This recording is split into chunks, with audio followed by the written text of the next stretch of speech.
Mais uma atuação absurda do Estevão, resolvendo o jogo, indo pra cima, finalizando com confiança, hein?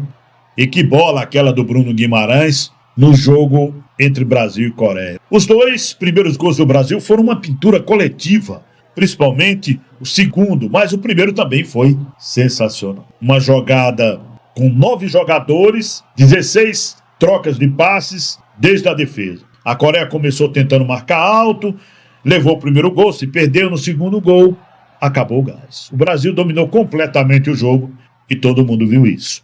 E aquele segundo gol, hein? Pura arte. Abertura pro Vini, movimentação de Rodrigo, num corta-luz, Casemiro ajeitou, Rodrigo driblou o zagueiro e mandou uma curva perfeita no canto indefensável pro goleiro. Que golaço, hein? Casemiro e Bruno Guimarães também foram gigantes ali no meio campo, segurando tudo e dando um ritmo ao jogo.